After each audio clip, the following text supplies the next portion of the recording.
I have started the recording. I'm going to tell the recording that I just told all of you that I was recording, and that your privacy could be managed by yourselves. We have not turned off that ability for you. So welcome to the study group. The study group is based on articles, oldies but goodies, that I've published in Clean Run. I've been writing since 2009, so the material is endless. And as promised, this article is one of my very favorites. And it's because there are so many concepts in it. It's a real heavy article. There's so many concepts in it that I still use all of the terminology and the principles just about every single time I teach. So what I'm wondering right now is if you're thinking of something on the lines of, I read the article and I really like that part about blah, blah, blah. I hope she goes into that further today.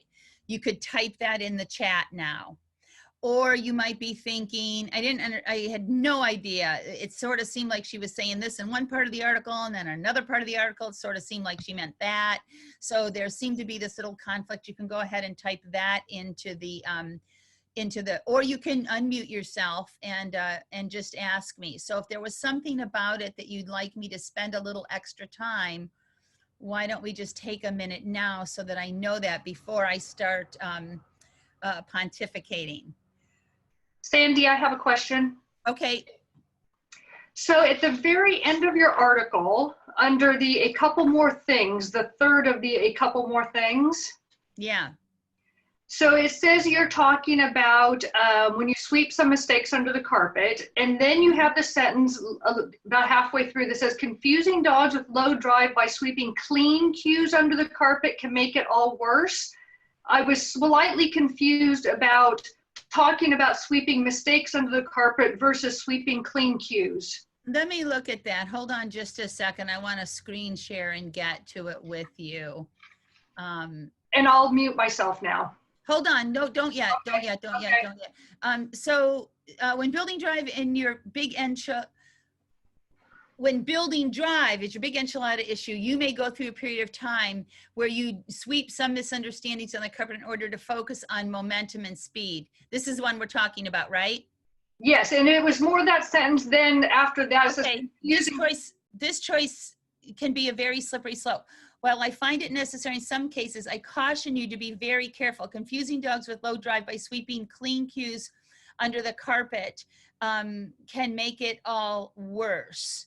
Well, if it was a clean cue, it wouldn't need to be swept under the carpet. So that's a really good question. And I'm wondering if that's not a typo. I don't know. Okay, that's fine. That's what I was wondering too. Yeah. Maybe it was going to be those, although I don't know if those letters are close to each other on the keyboard or not. Yeah, I don't know. Maybe it's a clean cue. I don't know. I think it's a typo. Okay, perfect. Thank you. The way I interpreted it, Sandy, this is Kate, was you've given a clean cue, but the dog didn't respond. And so but because you're trying to build momentum, you just keep going rather than doing the stop and showing, in order to get the response to the clean cue. So if you do sweep a clean cue under the carpet, the thing about these low drive dogs is that what people will do is they think that the dog can never be told that they're wrong. And the slippery slope comes in because it's true. I have found over the years, you guys, how to teach how to help the dog with the question that it has without making it feel wrong.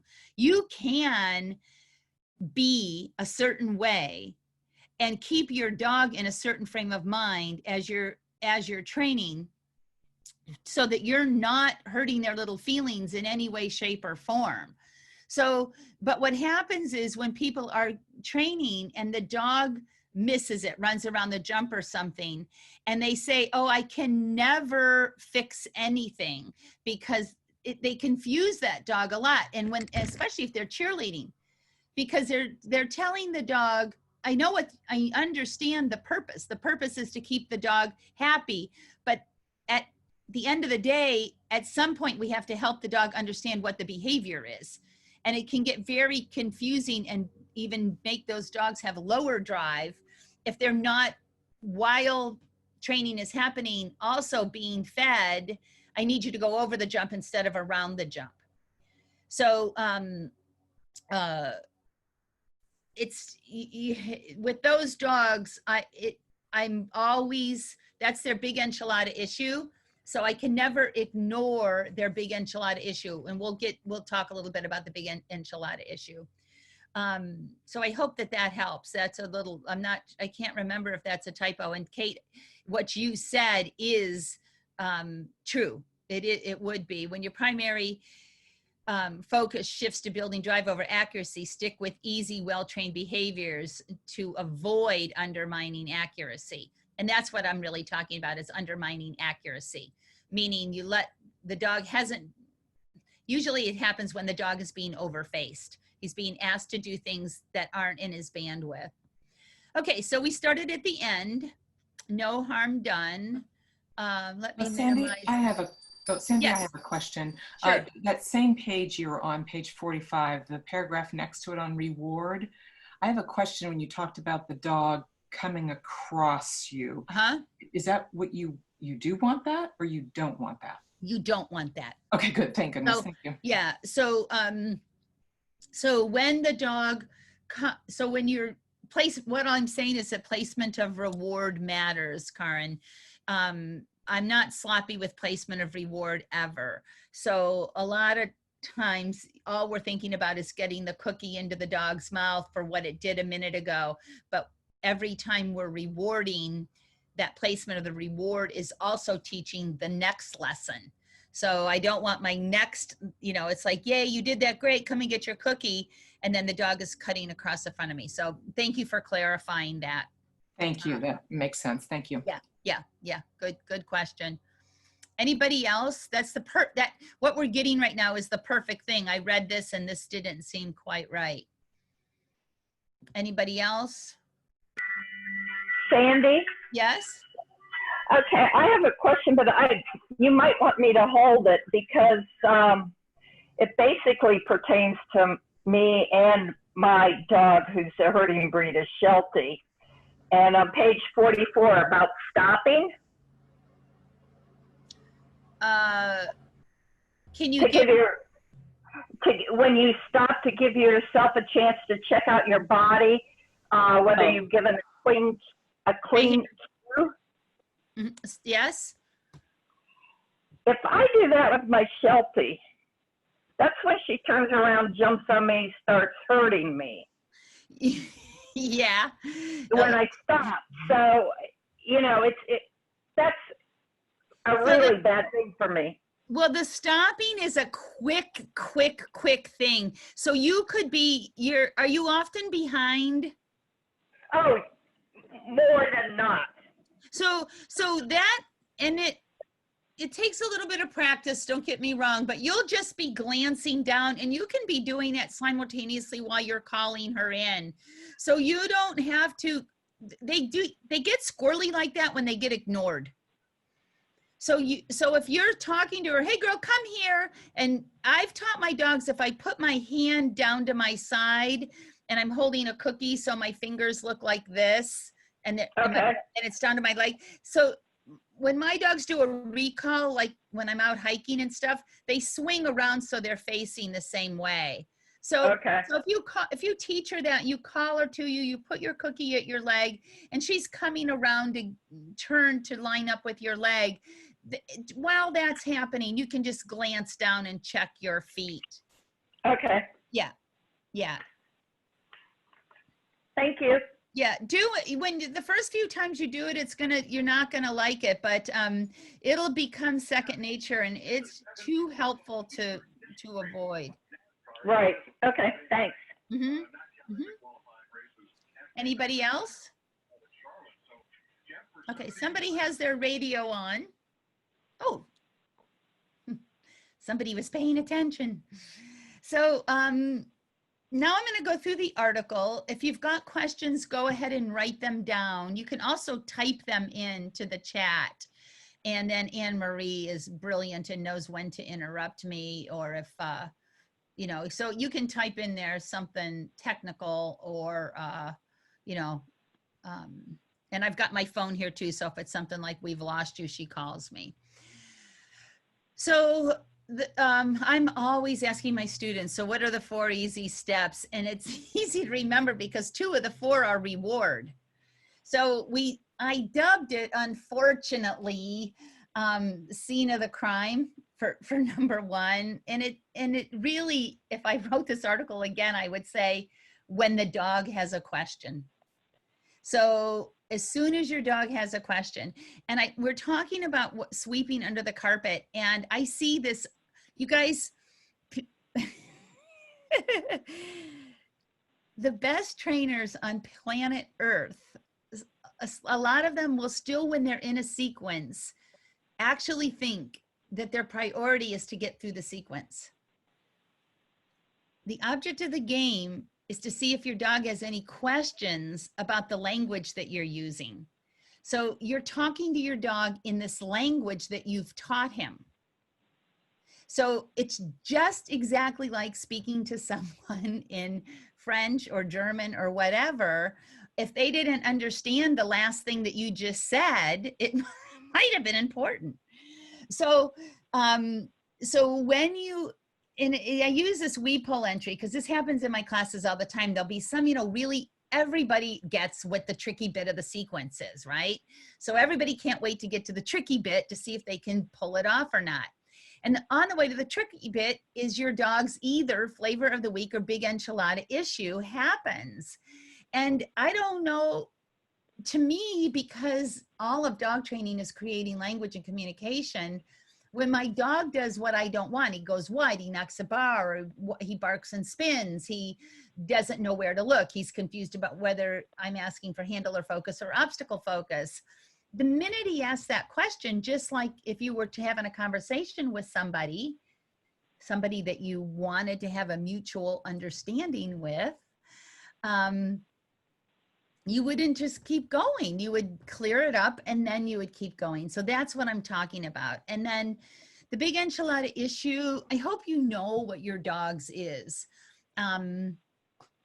They all have one. It's probably the one that is there all along. It's probably at home and in training. And that's the one that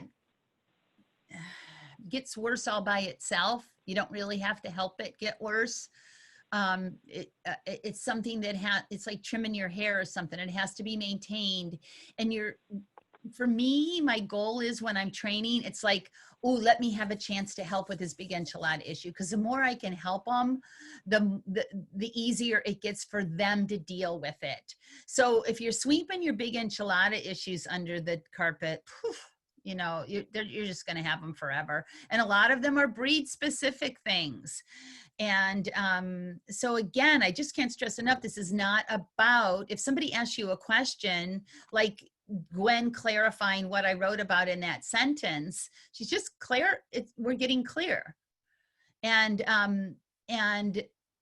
that's what training should be. It should be about getting clear, not you should know that, and you know, you knew it yesterday, and why you always do this screw up. So this just all boils down to the reason for the article is systems of communication with the dog. So then that flavor of the month gig, that's just like the little thing that got that weak link from that week. It's probably, you know, those of you that follow me, I'm really big on having maintenance problems. Yikes. I'm really big on having a maintenance program for all behaviors that are not self-rewarding. So there's parts of my agility world with each dog where the dog digs it and it's self-rewarding and I don't have to mind it. But each dog has their own thing where if I don't mind it, if they don't get to like go to the gym, if they don't get to go to yoga, if they don't get to address it, and address it isn't really the word that I want, but they need help with that thing. They need a little more practice, a little more help, some friendly reminders. Let's go there. So so I'm always keeping these things in mind. And so that's what I said. If it's a big enchilada issue that you don't address each time your dog asks you for help with it, you can count on it raising its ugly head forever. And I do see it all the time. 9 times out of 10, the answer is just don't ignore it. Just help them. Just help them. Hey, pal, remember when I do this, I need this. So this thing about getting your head into the training game, you know, when you go to a class or a private lesson or something, you guys, there's a couple things, if we ever get back to do that. It's expensive usually. It's a pain in the butt on some level. You got to get in the car, pack up your crap, see what you forgot when you got there. And so a lot of my students, you know, about halfway through the session, they'll be like, okay, now I'm, you know, my head is in the game. Or they'll, oh yeah, I forgot that. Oh yeah, you know, even stuff they did work on. So I honestly had a place when I was driving to Nancy Guys' at Power Paws, and there was a place where I got off the freeway and headed up, she lives up a hill. And I would start thinking about what getting myself in place to be the best partner for my dog. Like, what is my dog likely to need from me today? And how am I going to provide that? And what time of frame am I going to have to be in to do that? And all that jazz. So that's just a little kind of side tip about getting your head. You know, when you walk a sequence, you guys, there's always some little place where you've got a little tiny bit of trepidation. You know, it's like, that's the place where this might happen. So acknowledge that so that you can be ready to reward your dog for doing the thing that he might have done last week, even if he didn't do it. Don't just hold your breath through there and like, oh, phew, he didn't do it. If you know that's an issue and your dog, you know, might on another day do that and he doesn't, see, I put here, pay at your leg, and that would be for the dog staying on the correct side. But placement of reward would be different if it was another scenario. So, you know, it's like when you're passing through a box. I'm doing in Clean Run right now. I'm starting a new, to build on my 1 jump, 2 jump, I'm starting 3 jump, 4 jump. And one of the configurations will be my ways, my tried and true, my first choice handling, I call it, on boxes. But if I get too far ahead when I'm passing through a box and I start to crank my shoulder back to make, you know, stay connected with my dog, if you do that at the right exact correct spot of the box, the dog is going to think you're going to front cross. And people are like, oh, that dog cut behind me. He thought you were front crossing. I see that all the time. So if you want to be able to, so you either learn to look back with your shoulder forward and not drop that shoulder back, because you got to ask yourself, at what point in a cue does it actually become the cue to the dog? And if you do my feet first stuff, there's actually, I have an acronym called Ditch Your Dog, and C is cue, start, and end. So that you know, like if I'm doing a pull cue, does my pull cue start, you know, when I'm halfway, when I'm 3/4, when I'm 1/4, when I weight shift to bring my left side or right side of my body forward of the other part. So if you're crossing a box and you notice, geez, if I get too far ahead, I don't want to ignore my dog, I got to keep one eye, but could this happen? And then you practice. I'm going to practice running, telling him to stay on my leg if my shoulder is dropped back when we're passing obstacles, and then I'm going to pay on my leg. So some specific examples there for kind of generic issues. So this part of the article, I really want to make clear because it doesn't read exactly the way, if I wrote it again, I would write it different. So if you gave a cue and the dog didn't see it, didn't do it, whatever, the bottom line is you did not get the response you solicited. You must immediately make the decision whether to apply the 4 steps or not. That's true. But, Jules, can you hear me? Oh, maybe it's not Jules. Do this by, I can. I thought you might have your mic off as you popped up on my screen. It's on now, but we have intermittent internet. Oh, I see. I see. Okay, go ahead and mute yourself. That's probably what that was. So it says, do this by asking yourself if the cue was reasonable. Was the cue delivered at the right time, given at the right place, strong or clear enough, given when you were close enough for the dog to pick it up? Think about rear cross. If you're too far behind, if you're out of the dog's peripheral vision, and you haven't used a verbal, your dog you may be too far behind. That is also a breed thing. Dogs picking up rear crosses. I diverge. Actually, something that you taught the dog. Does he really know it, or are you just dabbling around with something new again in the middle of a sequence?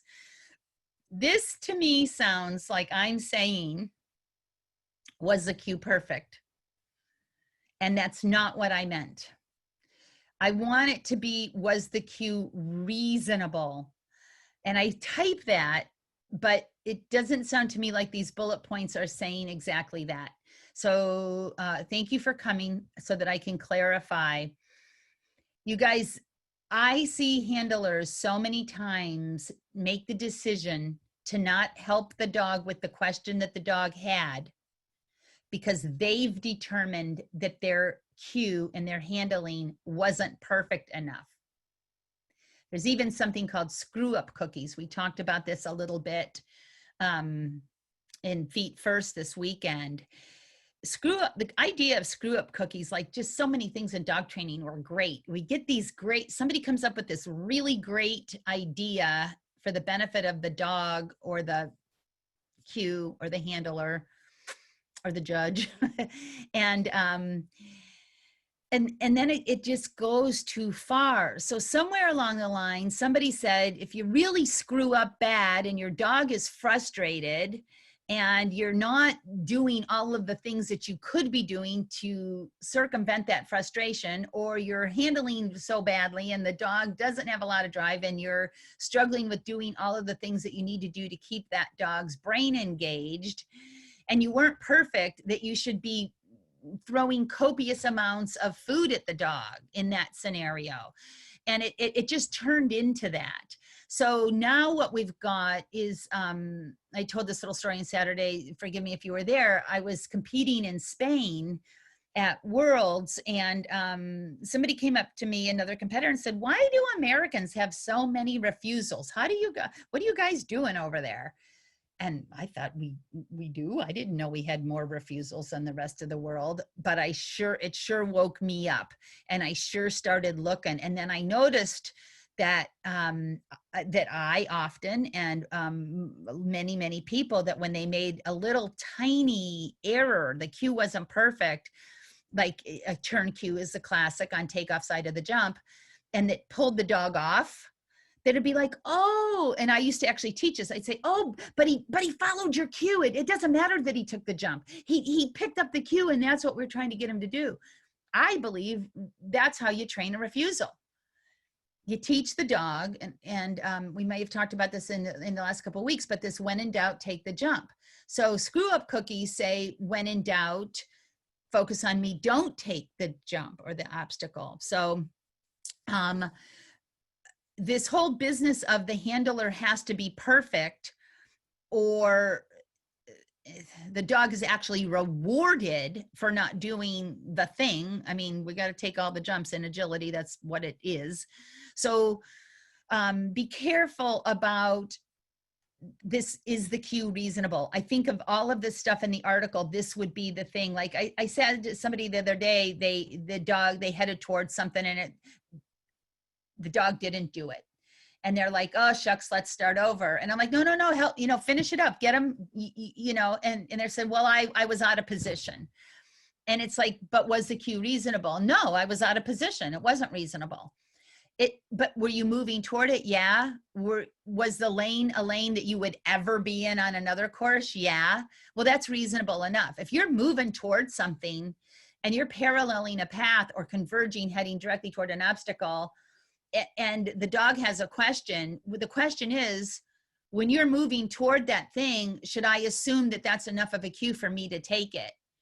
And I think, honestly, we need that answer to be yes. When in doubt, take it. I wouldn't be moving. So yeah, it gives you a little more responsibility as a trainer. Sure, if you're moving towards something. There was a little period of time years and years ago where we were dabbling with, I know what I'll do. I'll live in a world of training of, if I didn't tell you to take it, you better not take it. Well, I wasn't good enough to put that much of responsibility. I couldn't not be moving towards something. So that whole business about, is the cue reasonable, is something, you guys, is the cue perfect? That's not what I'm talking about. Was the cue outstanding? Not what I'm talking about. Was it spectacular? No, just were you headed in the general direction, moving, going, yeah, with some semblance of, this is probably the next thing. So that's when you would apply the 4 steps. So make your point right there, right then. Do not pass go. Do not collect $200. Stop. Stopping can be done in a happy way. No need to be nasty about it. We are not punishing. We are teaching. So the next time you're in a class, my students get so tortured by me, but it's like the dog will ask a question. And if you're thinking that training is language and communication, that's what a mistake would be, right?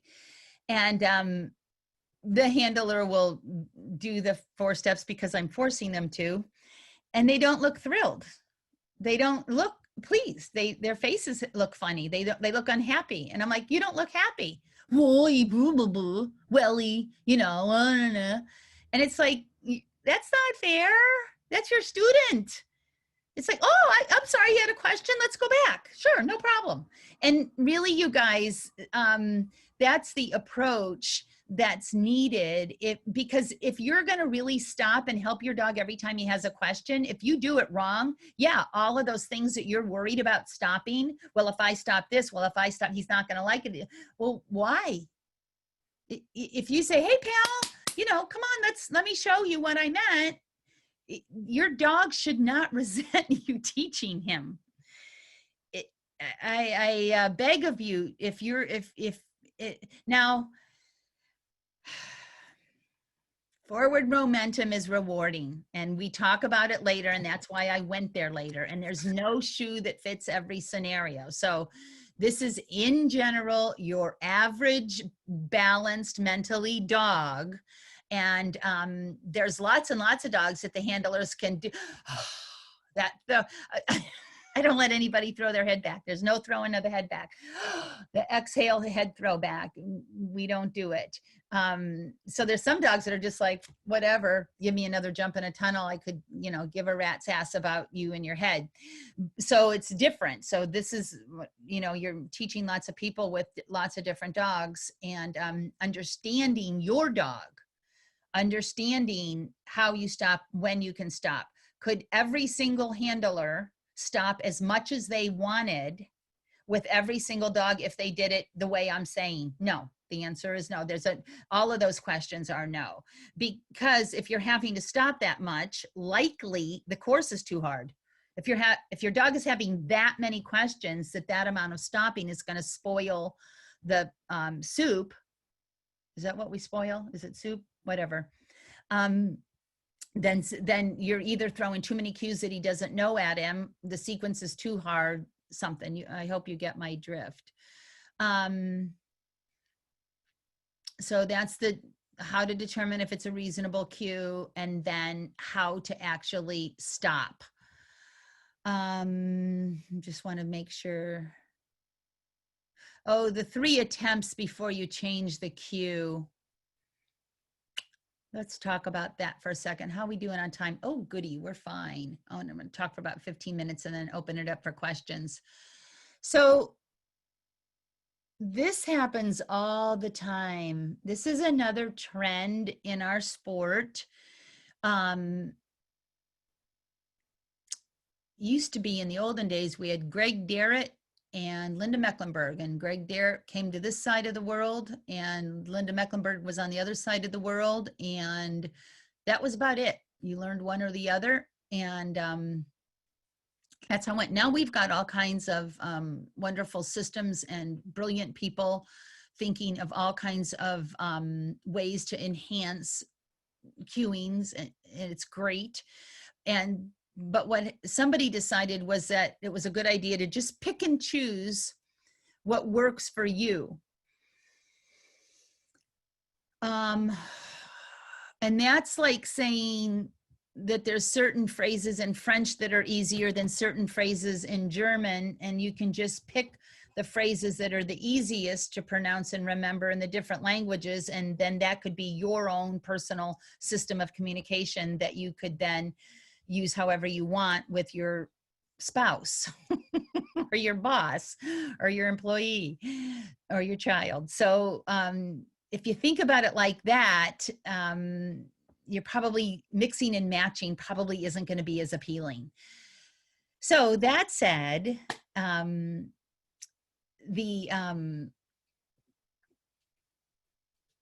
whole business of keeping clear, I lost my train of thought here a little bit. Give me just a second.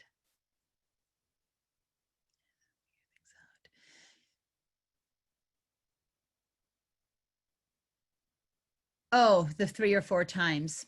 So what happens is you try something, the dog doesn't get it. And this is, I hear this all the time. He didn't read it. Okay. All right. So they'll say, I'm going to try something different that he might be able to read. And then I'm going to try something a little different. And sometimes the instructors will even say, yeah, that didn't work. Try this. You guys, just because the dog missed it on the first go, he had a brain fart. He looked at a butterfly, or it's not fluent enough. If that cue is something you want and need, and you can think for a second and it was appropriate, and you would like to be able to throttle there, or you would like to be able to surf there, or you would like to be able to get a left turn there, don't change the cue. Hang in there. Show him it again. Oh, he still goes the wrong way. Hang in there. Don't change it. If I was trying to teach you how to spell cat, I would stick with C-A-T. I wouldn't say you didn't spell it right the first time. Let's try K-A-T this time. I would stick with the right answer and teach you the right response to the question, how do you spell cat? So then I would say to people, well, how many times are you going to show the dog before you change it up? And most people say, well, 2 or 3 times. And it's like, well, if I showed you a new turn cue, how many times do you want before I'm going to say you should know it? It ain't going to be 2. It's going to be, you'd like to try it as many times as you needed to feel comfortable. And it's going to be more like 5 or 6. I embraced that thinking. And now when I give a cue, if the dog doesn't pick it up, I just keep giving the same cue. 4 times, 5 times, now my dog has convinced me he can't access the learning. Now he's convinced me it wasn't a brain fart. It wasn't something that's just weak and needed a refresher course. So that's food for thought for you as well. So now let's go the next few minutes over these individual contacts. I was a little bit worried I was going to need more time for this one. I know some of you have to leave right at 5. So if I do, if you have questions, make sure you get in there first. So turn cues, I actually pretty much already talked about that when I said I don't modify the cue. So if I'm doing a front cross, I'm going to be approaching with my onside shoulder slightly back, because that's the shoulder that's going to drop and turn. So if my dog turns the wrong way or back jumps that front cross cue, I'm not going to say he didn't read it. He can't understand it because he's not smart enough. I don't know how to teach him the proper response to the front cross cue that I think is the best cue for me. So I'm gonna show him something different. I'm gonna see if he reads it if I do this. So I'll pull a little bit to show him which way to go. I will use a pull cue, and then I'll surprise him real quick and flip back and do a front cross. So that is a perfect example of changing the cue to get what you want instead of stopping and teaching. So if your front cross cue was reasonable and the dog got it wrong, then you're going to do the 4 steps. You're going to stop right there. You're going to give your front cross cue as you want it. And I will often get 3 in really, really quick. So we've stopped right then and there. I've stopped with step 1. It's called scene of the crime. It's could be stop when your dog asks the question, geez, Mom, when you do that, do you want me to back jump or turn left? No, I want you to turn right. Oh, okay. Looks like you want me to back jump. I'm going to do that again. Okay. Still looks to me like you want me to go left. I'm going to do that again. And I'm just going to show, oh, nothing's happening. I'm not getting a cookie. I think I'm on the wrong track. This is what Mom does when I'm on the wrong track. She wants me to think. I can do that. I know our system of communication.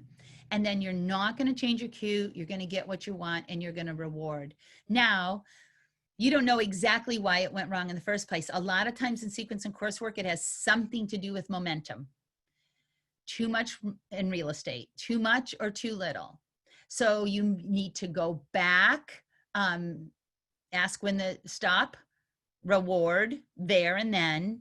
Go back to sequence. How much? I don't know, 3, 4. If the whole thing was, if you got a wide turn because of momentum and a tunnel on the other side, you may have to go back a few times and add that momentum in to the sequence, and then you reward again.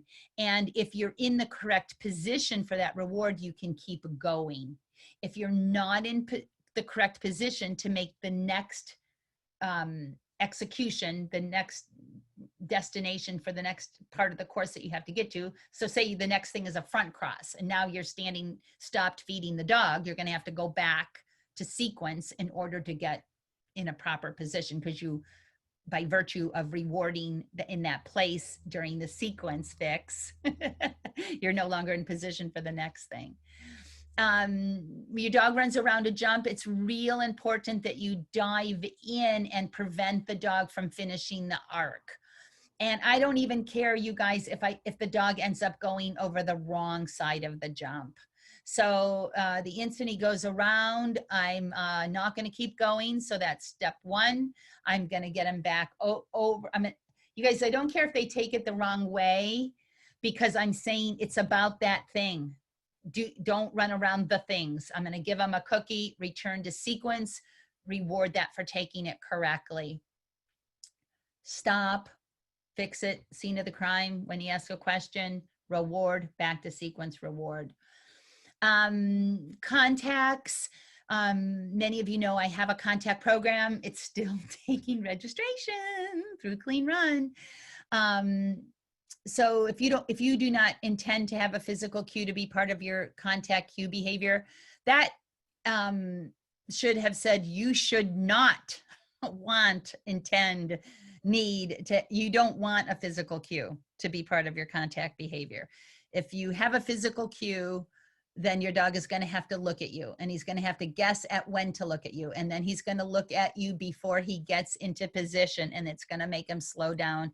And when he slows down enough at the wrong place, he's going to stop short on the contact. That's the main reason dogs stop short on contacts.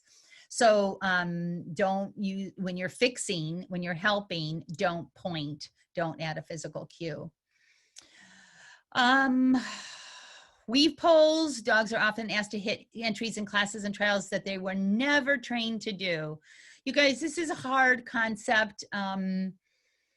It seems to me too, like once they've learned 80 angles, that they should be able to do 89 angles. But it's up to the dog. Some dogs can. Some dogs, you show them just a few angles and the light bulb goes on and it stays on forever, and goody gumdrops for you. Other dogs, not so much. So weave poles are weave poles and contacts are probably the 2 most common things that many dogs do need an ongoing maintenance program. So this is just a little tip. I don't change, if a dog is having trouble with an angle in sequence work, the way I would answer that initial question is to not change the angle. I don't think when you change the angle to make it easier that you teach the dog the angle that they're struggling with. Clearly, the level of foundation training with the poles is relevant. But in general, if you take the momentum out, even if you've got the dog 4 inches from the pole, you can keep their little spines on that original angle. So right there, right now, reward, return back to the sequence. I think I made that clear, but usually what people do is they'll show the dog what they mean. My students that have been brainwashed to do that, they'll pay, and then they stop, they get 1 right, they pay, they get 2 right, they return to sequence, and guess what, which step doesn't get done? They want to keep going, but I think it's important to pay that last one. So I think what I will do, let's just talk quick. If you do, when you're doing 1, 2, and 3, you guys, we are keeping the training energy going. You can't deflate and act like it's a pain in your ass to teach. That's your little student who's trusting you. And you can't, if he asks you a question, it's like, yay, I'm so glad you asked. I know the answer. Let me show you. Come on over here. Seriously, training is about clarifying. And if clarifying your dog's questions is inconvenient and annoying to you, let's do some meditating before training or something, and have fun with those questions. It'll make you a better dog trainer. All right, I'm gonna stop screen sharing now. It's 1:45. If I missed something you didn't want me to, we'll go back to it. And now I can see everybody. And we're open for, I'll go to chat. I think there's one. And that was from Anne Marie. Questions?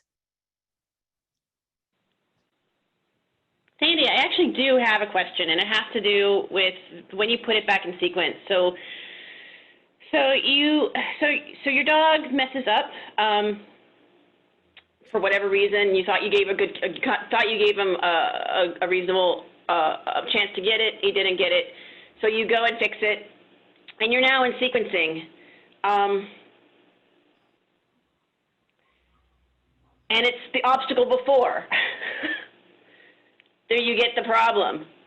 So now, have you gone too far back in the sequence? Or do you start on the thing that once he gets it right? Or can you go back and, do you see what I'm asking? So maybe he can't get the angle on the weaves. So you work the angle on the weaves, he gets the angle on the weaves, and then you go back to the dog walk, jump, and he drops the bar. Yeah. On the way to the weaves. Yeah. So is your question then, what's your priority then?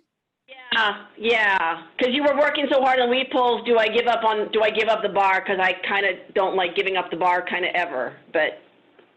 So it's I love that question so much. Thank you. It's your dogs, you guys, you're a teacher and you got to go to the page that the student is on. Your agenda is irrelevant. And so the dog put you on the page of the weave poles, and now he put you on another page and it's the bar. And so that's exactly what sweeping under the carpet was about. So no, sometimes I sweep under the carpet. In that scenario, I would not, that's a great scenario. But for the average normal dog, I would say, oh, silly me. I thought we were going to work on a weave pole entry there for a minute. Guess we're working on bars now. And and I would do my bar thing, which is popping them over. The other thing that's not, I think I might have developed it after this, is I've got this magic number 3, especially with front crosses. So especially with ducking behind or the dog ending up on the wrong side, when I do that initial fix, number 2 reward. It's very often actually 3. I'll do 3 quick ones to just kind of cement it in the dog's brain. I might not do 3 if it's a rear cross.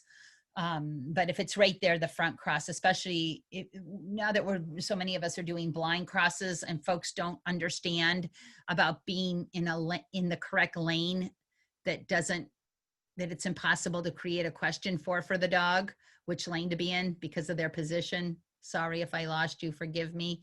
That rewarding on the correct side, the dog needs 3. So yeah, when you approach your training, I have a friend that's coming out with a program that's called Ocean, and it's going to be all about approaching training from this compassionate responsibility sort of, and this taking the time to learn what every dog needs and what each dog's potential is, and embracing being the teacher that you want to be, and having some tips to keeping dogs heads in the right frame of mind. You guys, when I filmed One Jump, Two Jump, I had a dog that never knocked bars, and he started knocking bars, and I was analyzing the video for the project.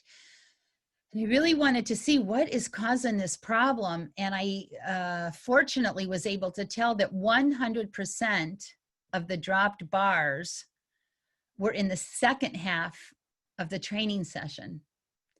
He was tired. All of the mistakes were happening because he was tired. How long had he worked? I'm not even going to tell you. Doesn't matter if it was 2 minutes or 5 hours. Fatigue had set in for whatever reason. Maybe it was hot. Maybe he had exercised that day. Blah, blah, blah. Who cares? But and dogs with high drive, they get sloppy, because those dogs that are given 220% are getting tired quick, real quick, like maybe just a couple of sequences. And I get sloppy when I'm tired, real sloppy. So there's so many things that can start to affect the performance. Anybody else? Any questions? We covered a big, huge chunk of material. So Sandy, going back to that specific scenario then, if let's say you've been working the weaves and maybe the dog is tired and that's why he dropped the bar, at what point when you are in the middle of a training session do you just say enough is enough and I'm going to walk away because maybe my dog is tired and I shouldn't be beating a dead horse? Then. Okay, perfect. I mean, we have a huge responsibility to these little animals that we're expecting so much from, you know? And if I have tricks up my sleeve to ask them, what's the deal, pal? Are you really this? Are you really that? And it's my deal, our deal that I'm gonna respect their answer. That doesn't mean I'm not going to try to change their mind. If they go, oh, I'm a little hot and I don't really feel like it, I'm going to say, oh, come on, I want to play. I'm in the mood. Let's do it, baby. But the answer still might be no. But part of Ocean, this program that we've got coming up, is ways to provide the dog with what they need, so that you're facing that less. Who's up? Come on, come on. Big enchilada issues are usually to do with arousal and drive. It can be bars. I think that bars are one of the most frustrating. I had a dog that knocked the triple a lot. He had a vision problem, and he actually ended up wearing contact lenses, and a brilliant ophthalmologist who happens to be here today help me with that. And Dr.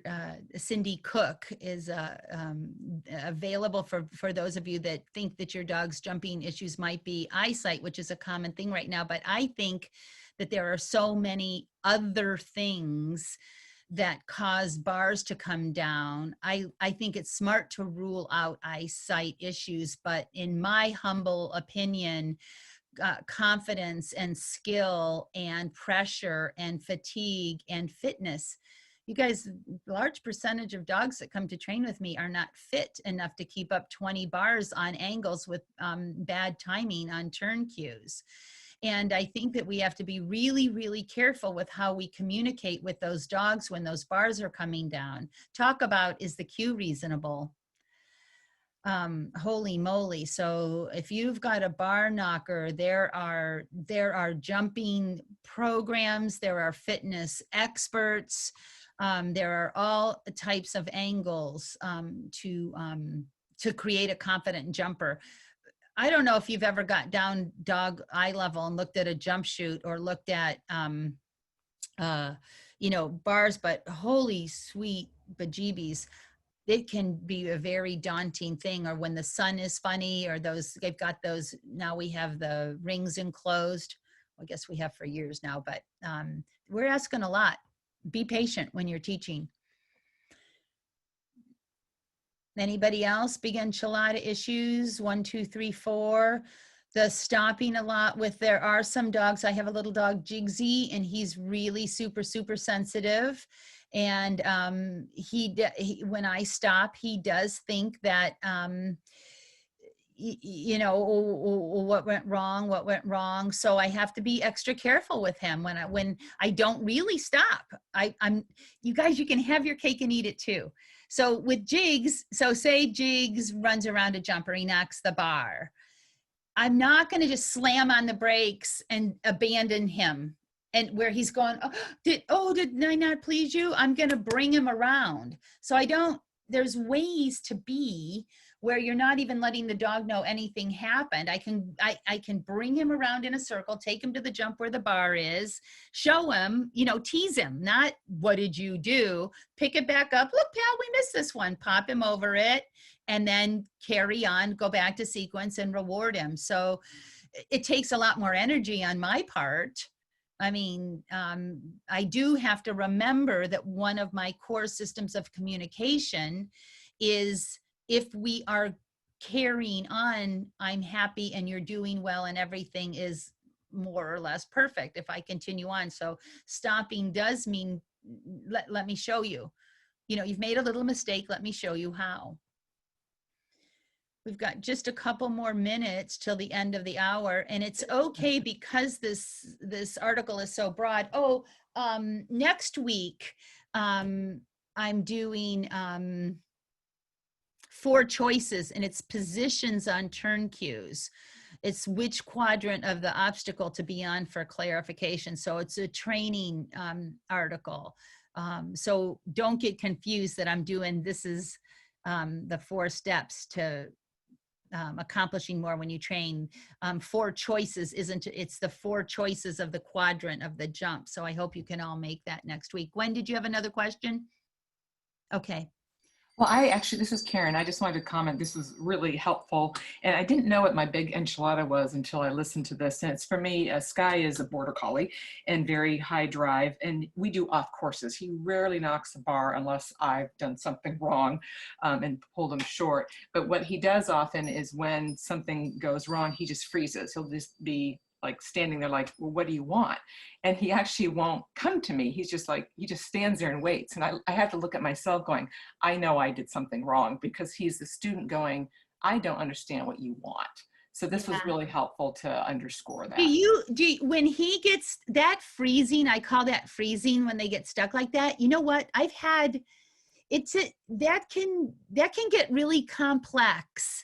So the main thing to notice when you're working with him is if you get more or less, and if he starts doing it more, get some help, because I've had a couple dogs that it got to be quite a serious problem. And what would happen is the dogs would freeze. And I'd say, encourage them, which works for 98% of dogs. And it's like, oh, you didn't want me to stop. I got it. But there was this small percentage of dogs, it's only been a couple of my career, where they're like, oh, you like it when I'm running, but if I stand here and freeze, you'll really start doing calisthenics and cartwheels. And it's really, you really will entertain me if I just don't move.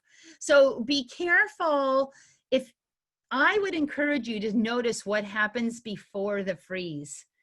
If he starts doing stuff with his ears or his speed changes, and then if you can at that point say, come on, pal. And a lot of times it happens when the handler there's like this cord that attaches the dog, and the handler it's a combination of a mental and physical disconnect. The handler gets just this far and just this much disconnected, and the dog goes, you don't love me anymore. I'm not in the game anymore. It is the mental and physical. I just realized that is what it is. And what I've decided, what I've had happen is when I try to call them and like, oh, cheerleader. And what I do is like, okay, what do I say? I say, okay, that will do. And I walk away. And they say, oh, okay. So when I walk away is when he'll come. And that's the only way I've been able to unfreeze him. Well, we could talk more about this. We've still got another minute here. The thing about the walking away is I see that it's an effective thing. And because you feel it's helping, there's a key in there about that, but you're not getting to continue on your sequence. It's not ultimately what you want, right? Well, all I do is I just turn away. I don't actually walk away. I just turn away, and then he'll come right to me, and then we can resume. Do you coin that with a let's go, or a slap on your leg as he starts to move? And do you wait to praise until he starts moving? I go have there. to think about that. Yeah. Go there. So as you turn, but try to turn and keep eye contact with him, and try to turn it into, those little border collies. They don't. 2 and 2 isn't 4. It's the square root of something else. Okay, thank you. You're welcome. Good luck. Anybody else? You napping? All right. Be sure and let your friends know, you guys, this is free. There is a donation button if you got value from it. And, I've had people send me some emails and say, I got a ton of value. I can go 10. I hope that's not insulting. Believe me, it is not. It's all based on, we're all in really weird times, and I wanted to stay connected to everybody. So it is offered free. There is a donation button if you've gotten value. We're also going to make past ones available, sort of like a bloggy type thing. So please do tell your friends about this if you're getting value from it. That's another way to thank me, is by if you're in a position where you're not able to donate. Another way to thank me is to talk about it on Facebook. I am trying to build an online presence, and would take all the help I can get. Thanks for coming.